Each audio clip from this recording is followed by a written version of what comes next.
한 달 동안 편하셨습니까?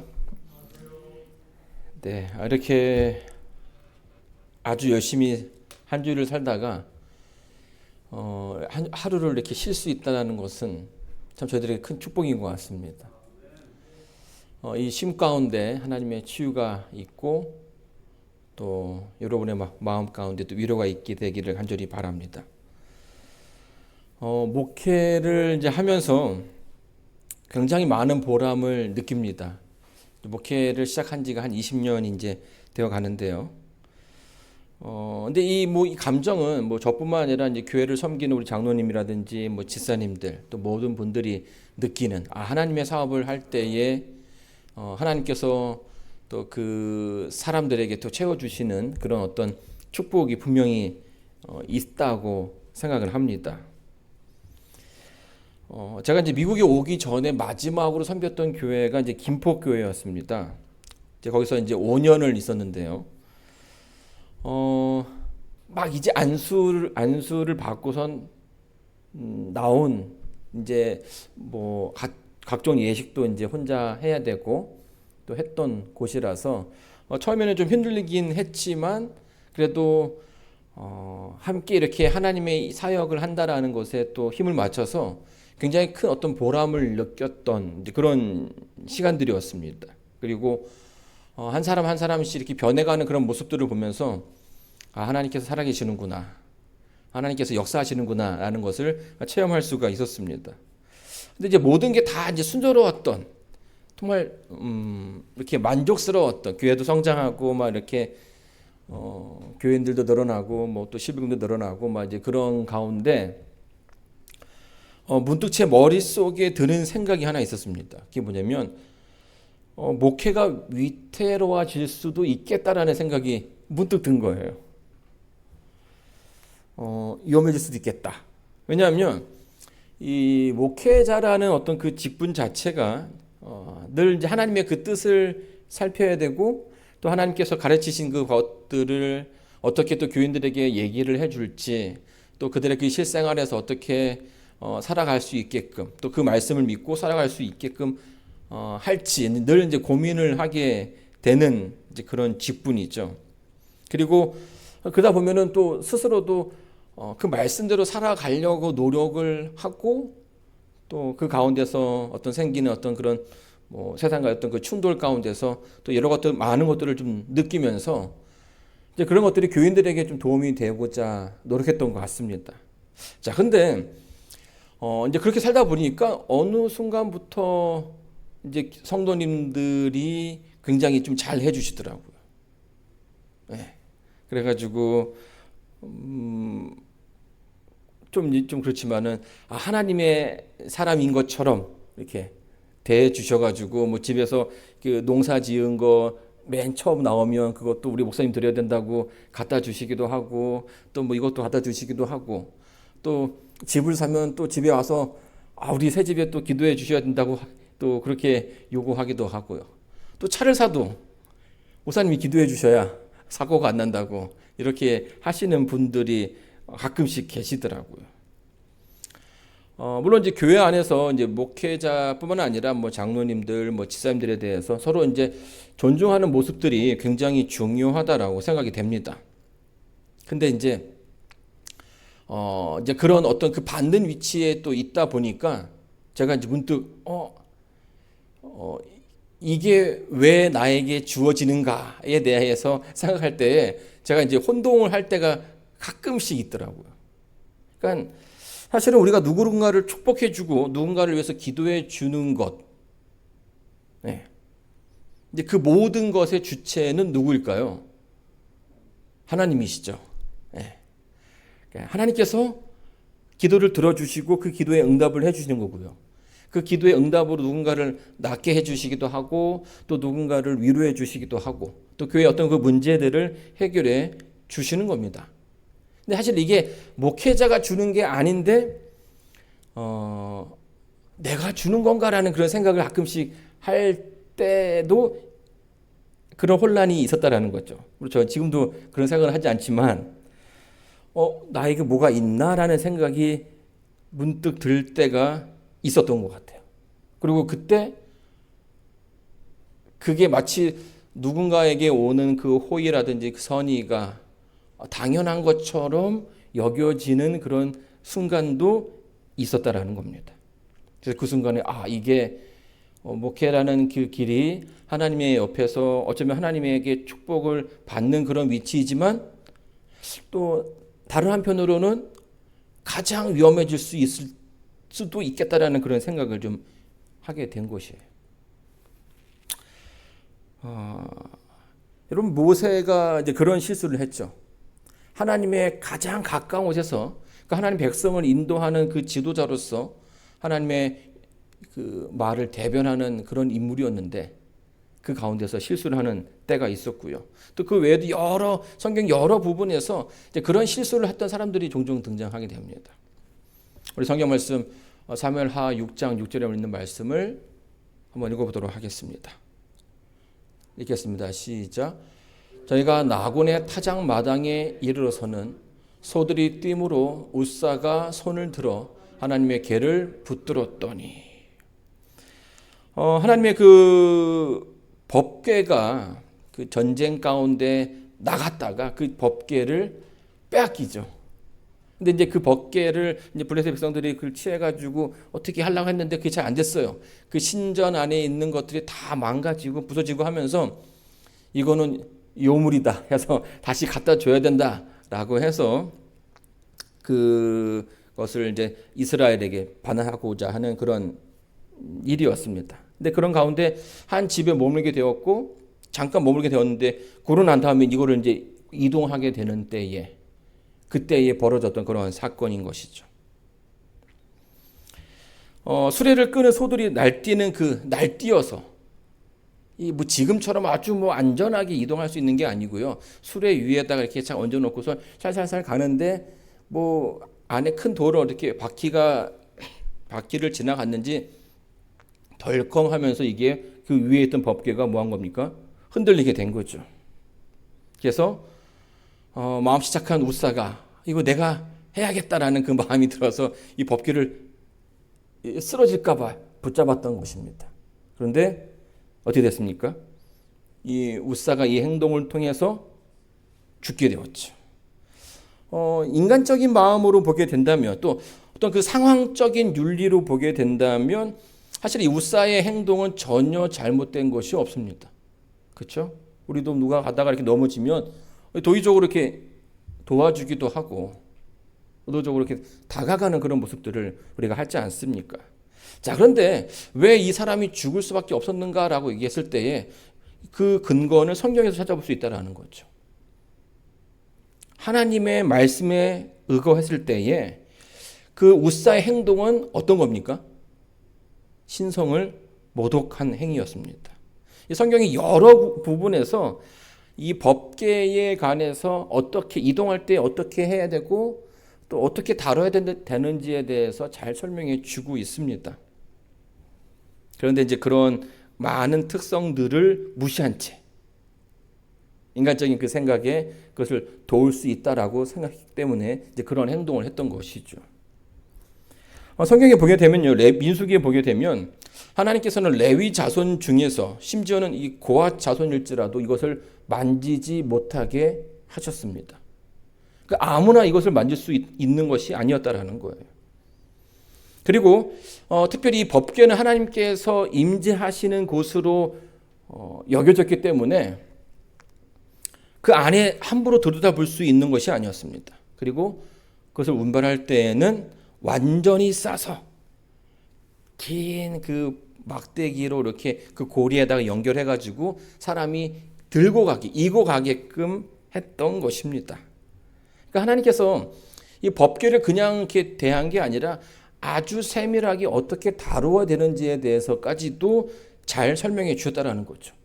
그런데 웃사가 이제 그런 것들을 알지 못한 채 가볍게 하나님의 어떤 그 말씀을 가볍게 여겼기 때문에 그런 일이 생기게 된 것입니다. 이 구약 시대를 보게 되면요, 특별히 거룩함에 대해서 좀 많이 강조를 합니다. 여러분, 거룩함이 뭘까요? 거룩함, 구별함, 그렇죠? 그래서 이 하나님께서 구별한 것들에 대해서 특별히 좀 관리하고 다루게 되기를 사람들에게 원하셨고요. 이제 그것이 그 거룩함이 훼손될 때에는 사람이 생명을 잃어버리는 아주 그런 일들이 힘든 일들이 있었습니다. 자, 그런데 이제 사실은 오늘날에는 우리가 이 거룩함에 대해서 좀 이렇게 생각지 못하는 이제 그런 경우들이 많이 있는 것이죠. 엘렌 G. 화이트의 그 주석에 보게 되면 이 부분을 이렇게 설명해 주고 있습니다. 우사와 같이 있던 사람들에게 우사의 의도는 완전히 존경받을 행동으로 보였는지 모른다.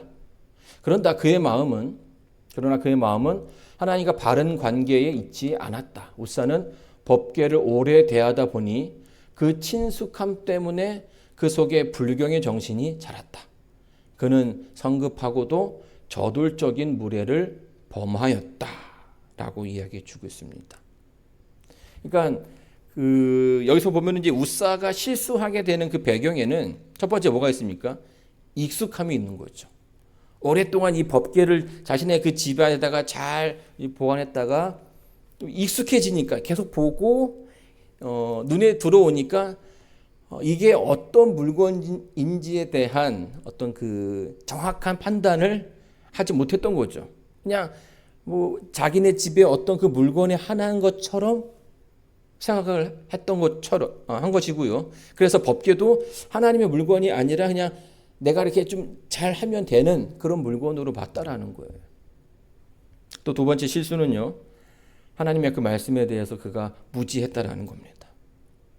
분명히 이 법궤에 대해서 하나님께서 어떻게 만져야 되고 어떻게 이동해야 되는지에 대해서 분명한 원칙들을 어떤 그 규율을 주셨음에도 불구하고 우사는 이제 그런 것들을 잘 이해하지 못했고 결국엔 그 무지 때문에 목숨을 잃게 되는 것입니다. 하나님의 그 거룩함이 훼손될 때에 종종 인간의 그 무지가 드러나는 경우가 있습니다. 그렇죠? 우리가 뭐 예배를 드릴 때에도 그렇고 또 하나님의 어떤 그런 일을 할 때에도 종종 이런 경우들이 있습니다. 이게 이제 우리가 자주 하는 실수죠. 하나님의 것에, 하나님의 뜻에 인간의 것을 조금씩 끼워두는 거예요. 그리고 그래도 될 거라는 생각을 하게 되고 이제 그렇게 시작하게 되면 하나님의 거룩함이 훼손되고 손상을 입게 되는 거죠. 예수님 당시에 그 성전은 어떤 모습이었을까요? 여기는 이제 성막인데요. 이 성막에 보게 되면 이 불기둥이 이렇게 올라오게 됩니다. 근데 이 불기둥이 있는 그 맨 아래는 뭐가 있는 것입니까? 이 아래에 이제 법궤가 있는 거죠. 그래서 하나님께서 그 거기에 거하신다라는 어떤 그런 표징을 이스라엘 백성들에게 허락해 주셨어요. 그래서 이 성전이라 하는 것은 이스라엘의 그 진영의 가장 중심이었고요. 그들의 그 삶의 기반이었고 이스라엘 백성들은 그 성전과 성소를 중심으로서 그들의 그 삶이 이루어졌습니다. 그리고 하나님께서 특별히 그 거하시고 또 이스라엘 백성들의 그 죄가 사해지고 또 하나님의 용서가 시작되는 그런 곳이었기 때문에 이 성전과 성막은 이스라엘 백성들에게 있어서 굉장히 중요한 것이었고요. 또 그들의 그 삶의 큰 자랑이었습니다. 그렇죠? 하나님께서 우리와 함께 하신다. 그렇기 때문에 아주 정결하게 구별되게 다루어졌습니다. 그래서 이 성소가 움직일 때에도 하나님께서는 그 레위 자손을 통해서 그 순서까지도 뭐 행진할 때에 어디에 위치해야 되고 지파마다 어떻게 이동해야 되는지까지도 아주 자세하게 설명해 주셨던 것이죠. 심지어는 예수님께서 그 이스라엘 백성들에게 그 십계명을 주실 때에도 모세를 불러서 그 산에 오르게 하셨죠. 그때에 모세를 통해서 그 산 주변을 구획을 정해가지고 거룩한 곳이기 때문에 아무도 들어오지 말라라고 그렇게 명령을 하십니다. 그래서 만약에 혹시라도 누가 호기심에 의해서 거기를 들어오게 되면 어떻게 되는 거예요? 이 죄된 인간의 모습이 하나님께 드러났을 때 그 인간의 모습은 사라지게 되는 것이죠. 이와 같이 하나님께서 임재하시는 곳은 항상 그 거룩함, 이제 구별되는 그런 과정들이 있었습니다. 그리고 그 성전에서 인간의 그 죄가 사해지게 되는 거죠. 예수님께서 처음 사역을 하셨을 때에 이 침례 요한이 예수님을 보면서 뭐라고 얘기했습니까?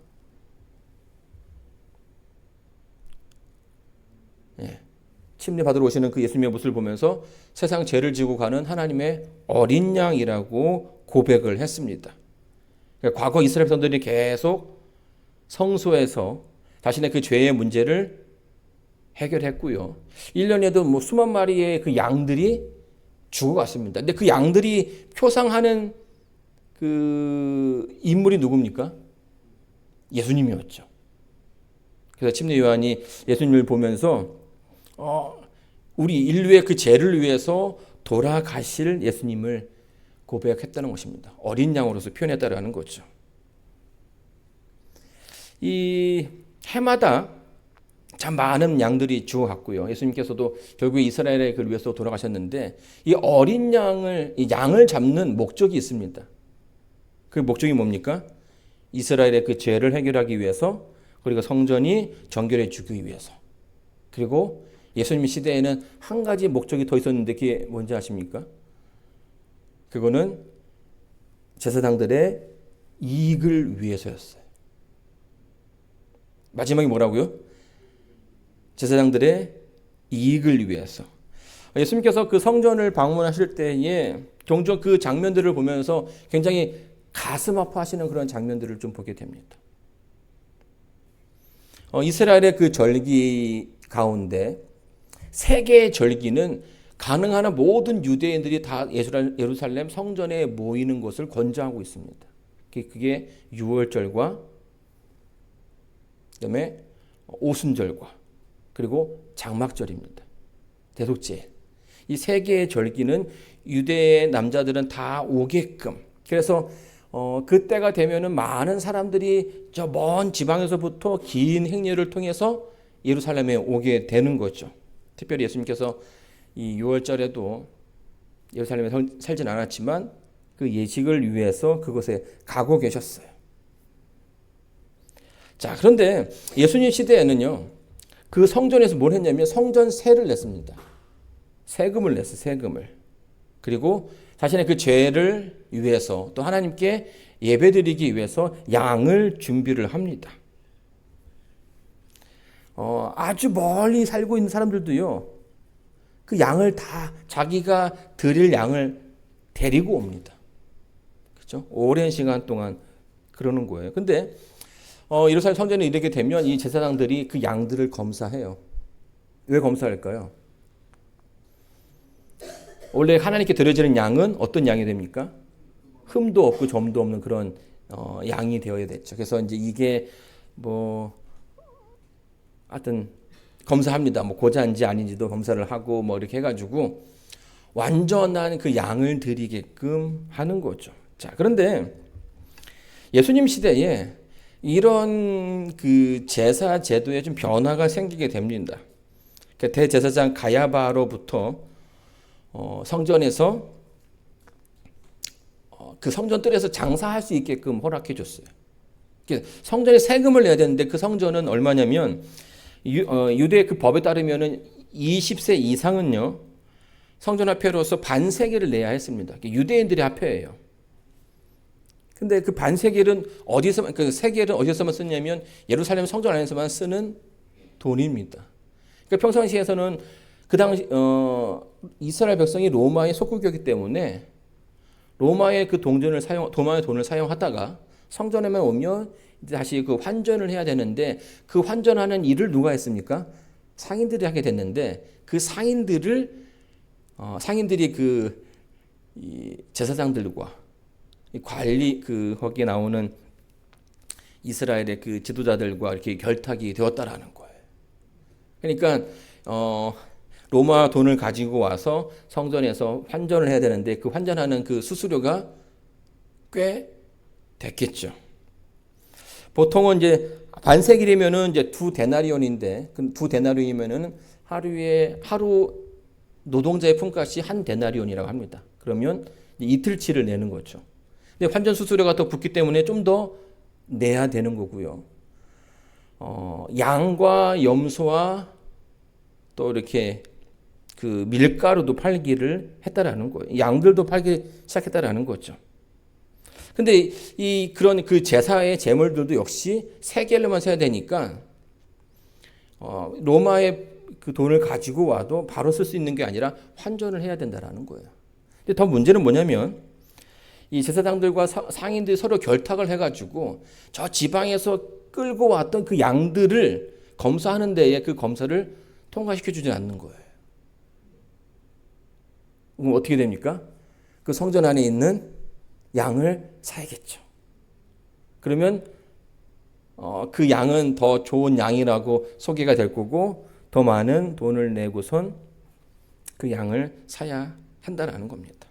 그러니까 이런 일들이 비일비재하게 여겨지기 때문에 이 당시의 제사장들과 그 환전상들이 어마어마한 부를 갖게 됩니다. 여러분 그 모습이 상상이 되십니까?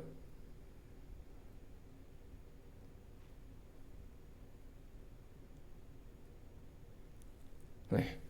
사람들이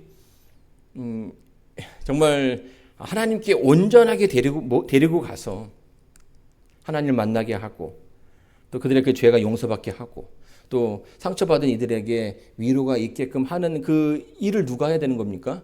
제사장들이 해야 되는데 그 제사를 지금 자신의 그 목적을 위해서 자신의 그 이익을 증가시키는 일을 하기 위해서 사용하고 있었다라는 거예요. 여러분 여기에서부터 성전이 변질되었다라는 거예요.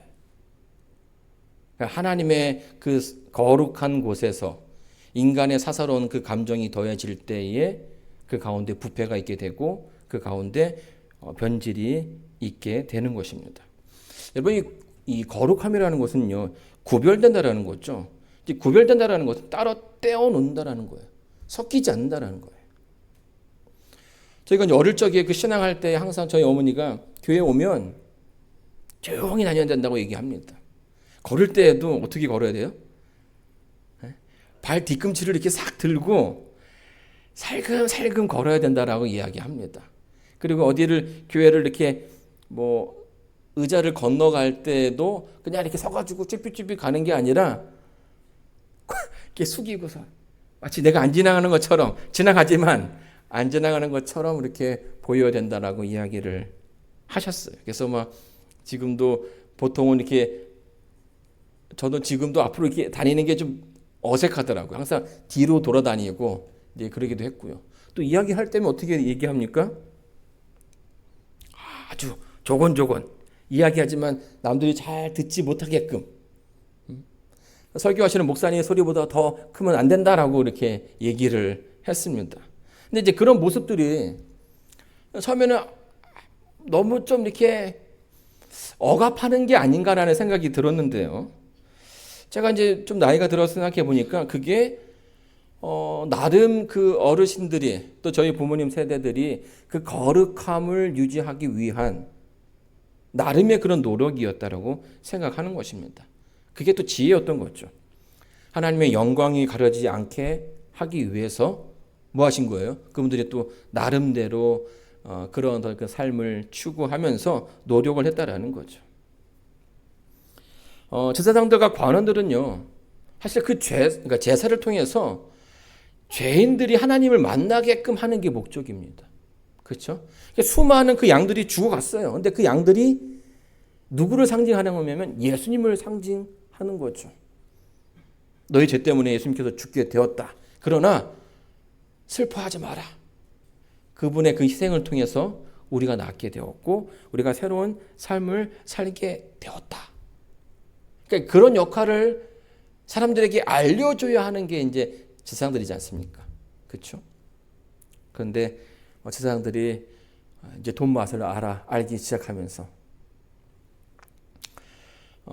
상대에 대해서 자비와 어떤 그 이해를 가져야 하는데 어느 순간부터 앞에 그 지나다니는 사람들이 뭘로 보이기 시작하는 겁니까? 숫자로 보이기 시작하는 거죠. 오늘 몇 명 오면 얼마쯤 벌 수 있겠다. 뭐 이런 생각이 드는 겁니다. 그들의 그 마음이 강팍해지기 시작하면서요. 사람들이 영혼이 아니라 숫자로 보이기 시작하고요.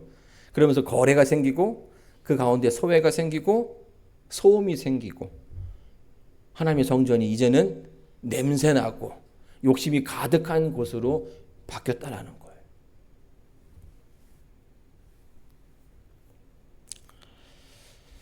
자, 우리 마가복음 보게 되면 예수님께서 그런 성전을 바라보면서 이렇게 얘기하십니다. 이에 가르쳐 있을 때 기록된 바 내 집은 만민의 기도하는 집이라 칭함을 받으리라고 하지 아니하였느냐. 너희는 강도의 구려를 만들었도다 하시매. 그러니까 하나님께서는요. 그 성전을 바라보면서 기도하면 하나님께서 그 기도를 다 들어주시겠다라고 이렇게 약속을 하셨습니다. 그래서 여러분 다니엘을 보시면 다니엘서 5장에서 이 다니엘이 그 성전을 향해서 기도를 하는 거예요. 하루 3번씩. 그렇게 이스라엘 백성들의 어떤 그 신앙의 중심이 되었던 곳인데 제사장들이 이것을 강도의 구렬로, 강도의 굴로 만들었다는 것입니다. 점점 이해받지 못하는 사람들이 생기기 시작하는 거예요. 사랑받지 못하는 사람들이 생기게 되는 거죠. 죄의 문제를 해결하기 위해서는 양을 가지고 가야 했습니다. 그렇죠? 자기네 집에서 키운 양이죠. 그러니까 내 죄 때문에 내가 아주 사랑하는 그 어떤 존재가 죽는다라는 것을 사람들에게 알려주시는 거예요. 근데 형편이 안 되면 양을 드릴 수가 없는 사람들이 종종 생기게 됩니다. 그렇죠? 양이 얼마나 비싸겠습니까? 그러면 굳이 양으로 다 내야 된다라고 하시지 않으셨어요, 예수님. 하나님은요. 양이 안 되면 뭘로 하면 됩니까? 비둘기를 드리면 돼요. 근데 또 이렇게 비둘기도 안 되면 어떻게 합니까? 밀가루라도 드리라고 성경에는 그렇게 나와 있는 거예요. 다만 그 가운데 우리의 그 회개하는 마음이 있으면 그것이 크든 작든 그게 중요하지 않다라고 하나님께서 얘기해 주시는 거죠. 근데 제사장들은 뭐라고 얘기해요? 양을 드려야 된다. 하나님께서 좋은 제사를 드려야 용서해 주실 것이고 그 가운데 축복이 있을 거다라고 가르치기 시작했다라는 거죠. 예전에 그 종교개혁 때 그 면죄부를 파는 그런 모습이 연상되지 않습니까? 여러분 일반인들도요. 좀 상황이 안 좋으면 그 상대를 배려하고 하는 그런 모습들이 보여집니다. 그런데 지금 일반인들도 보일 수 있는 일반인들에게도 받을 수 있는 그런 호의가 하나님의 그 사랑을 대표한다라고 하는 제사장들의 그 삶 속에 드러나지 않는 것이죠. 거룩함을 지켜야 하는 그 직분을 가진 사람들이 점점 변해가는 겁니다. 여러분 이들의 그 죄가 잘못이 여러 가지가 있는데 그게 뭐냐면 하나님을 만나고자 하는 궁핍한 자들의 권리를 박탈했습니다. 재물이 없으면 하나님께 가지 못하게 했다라는 거예요. 또 복음이 가난한 자들에게 전해지는 것을 간접적으로 막았죠. 하나님을 오해하게끔 만들었다라는 겁니다. 그리고 하나님의 그 사랑, 값없이 주시는 그 사랑을 오해하게 만들었고 그 사랑을 감추었습니다. 그리고 모든 이들에게 주어지는 그 죄의 용서를 통해서 주어지는 하나님의 은혜를 상품으로 만들었어요. 그들이 다룰 수 있는, 그들이 팔 수 있는 아이템으로 만들기 시작했던 것이죠. 자, 이런 자리에 계셨기 때문에 예수님께서는 그 성전을 바라보면서 어떤 마음을 품으셨을까요? 네, 화를 내셨습니다. 그래서 그 자리에 있는 모든 것들을 뒤엎으셨죠. 여러분, 성전이라는 것은요, 하나님이 계시는 곳이고 거룩한 곳입니다. 근데 이 성전은 많은 좀 변화를 가지고 있지만 또 지금의 우리들은요, 우리의 그 몸도 성전이라고 얘기를 해주고 있어요. 그렇죠? 그래서 바울도 그 성전을 잘 보존해야 된다라고 얘기를 합니다. 구별되어야 한다라는 거죠. 우리가 뭐 소곤소곤 이야기하고 이제 발 뒤꿈치를 들어가면서 다니는 그런 목적들은 그냥 단순하게 조용히 다니기 위해서가 아니라 우리의 그 삶 가운데 하나님의 것과 나의 그 삶이 좀 구별되기를 원하는 그런 모습에서 생겨나는 것입니다. 인간의 목소리가 하나님 목소리보다 크지 않아야 한다라는 것. 그리고 내 행동이 하나님 앞에서 그렇게 드러나서는 안 된다라는 것이 그런 모습 가운데 담겨져 있는 것이죠. 여러분, 우리가 신앙생활을 하면서 종종 이제 그런 유혹들을 받을 때가 있다라는 거예요. 인간의 모습이 하나님의 그 뜻을 가리울 때가 있는 거죠. 뭐 제사장들은 자신의 그 욕심을 통해서 하나님의 그 뜻을 가리웠지만 또 다른 사람들은 또 다른 모습으로 가리울 수가 있게 되는 겁니다. 우리가 신앙생활 하면서 좀 제거해야 되는 것은 뭐 여러 가지가 있겠지만 또 세속적인 욕망이라든지 또 이기적인 욕정, 내 뜻, 내 주장을 펴는 것, 그리고 어느 악한 어떤 그 습관들을 계속 유지해 가는 것, 이런 것들이 하나님의 그 거룩함을 방해하는 요소들이 될 수 있는 것입니다. 마태복음 보게 되면요,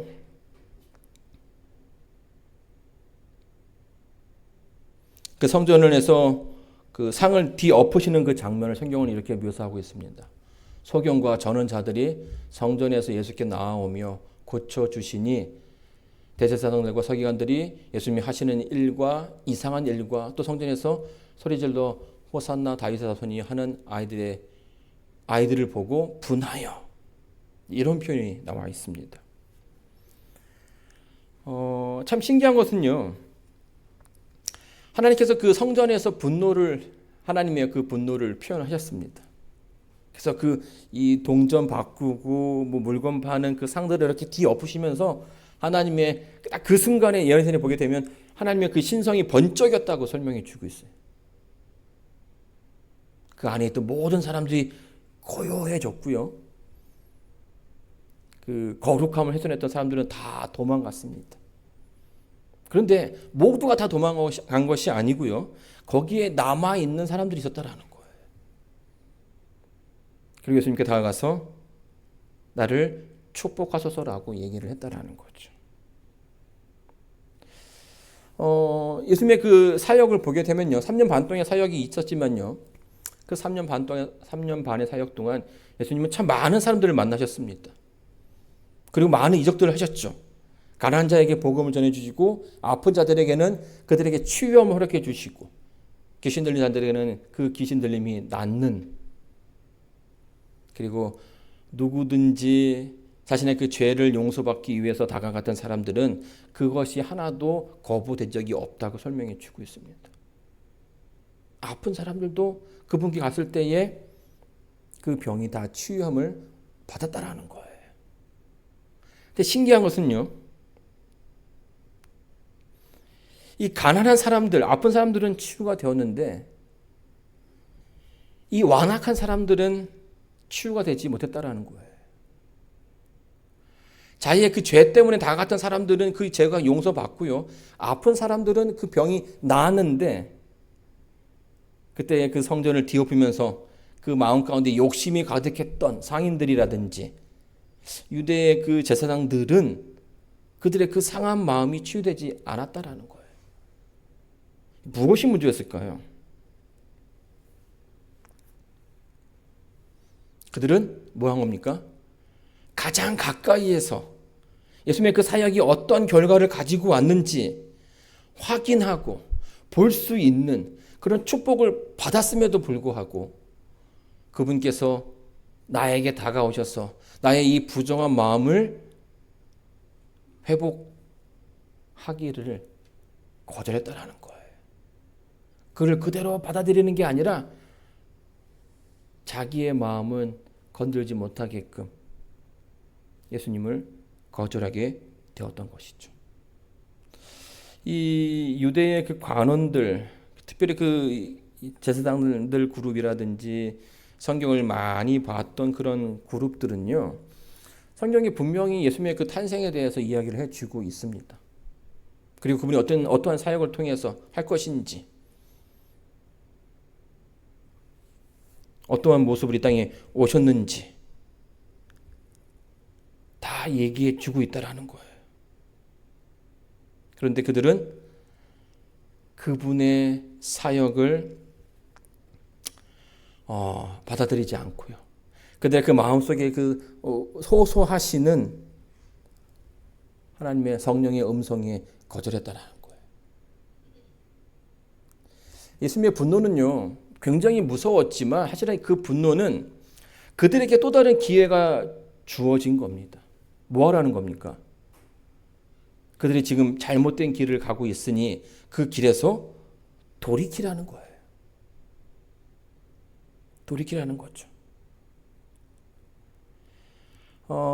물론 자기의 그 죄가 드러난다는 것은 사람들에게 좀 창피하기도 하고요. 또 자기 면이 또 쓰지 않기도 하고 그렇습니다. 그런데 그때 그것을 돌이킬 수 있다면 하나님은 언제든지 그 사람을 받아주신다라는 거예요.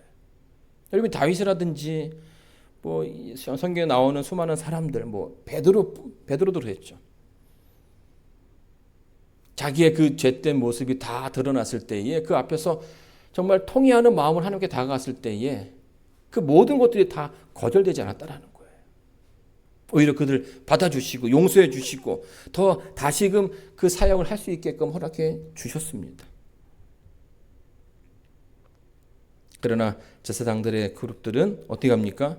그거를 계속 자신의 그 마음을 더욱더 강팍하게 그 음성을 거절하고 묻어두면서 점점 그 예수님을 향해서 분노를 키워갔다라는 거예요. 예수님은요, 그들의 그 악한 마음을 읽었습니다. 그리고 그들의 그 악한 마음이 예수님을 어디로 끌고 가지를 아셨어요. 이렇게 고백합니다. 이 성전을 헐라 내가 사흘 동안 일으키리라. 성전은 누구를 말하는 겁니까? 예수님. 그들의 그 예수님을 받아들이지 못하는 유대인들과 제사장들과 그 서기관의 그룹들이 그 마음을 지켰을 때에 예수님께서 돌아가실 것을 아셨다라는 거예요. 여러분, 우리가 이제 이 이야기를 통해서 우리가 알아야 될 것은 우리의 그 삶 속에 하나님을 바라보는 그 마음이 있느냐는 것입니다. 거룩한 마음가짐으로 이 거룩함 가운데 우리를 두고 있는지, 하나님의 말씀을 대하는지, 하나님의 성전을 그렇게 사모하는지 확인해 볼 필요가 있다는 것입니다. 솔로몬에서 나가서 보게 되면 이렇게 고백을 하고 있습니다. 예수님의 여러분을 향한, 우리를 향한 예수님의 마음이에요. 내가 잘지라도 마음은 깨었는데 나의 사랑하는 자의 소리가 들리는구나. 문을 두드려 이르기를 나의 누이 나의 사랑, 나의 비둘기 나의 완전한 자야.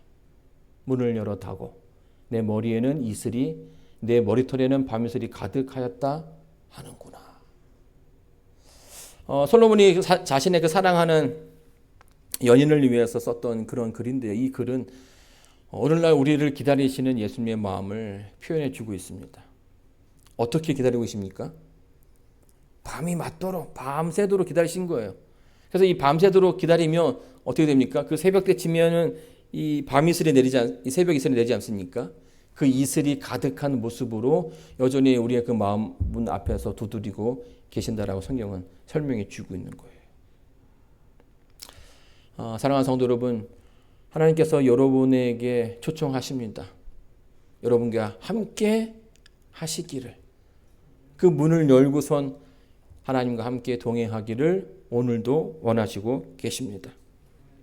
계시록에 볼지어다 내가 문 밖에 서서 두드리노니 누구든지 내 음성을 듣고 내 그 문을 열면 내가 그에게로 들어가 그로 더불어 먹고 그는 나로 더불어 먹으리라.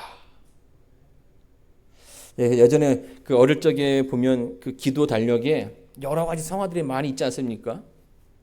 근데 예수님께서 그 문을 두드리시는 그 장면을 그려놓은 그 그림이 있어요. 근데 그 그림에는 한 가지 특징이 있죠. 문에 뭐가 없어요? 손잡이가 없어요. 무슨 말이에요? 밖에서는 열 수 없다라는 겁니다. 그 안에서만 열 수 있는 그 문. 그 문이 오늘 여러분의 그 손에 의해서 열려지는 하루가 되고요. 인생이 되기를 바라면서 오늘 말씀을 마치도록 하겠습니다.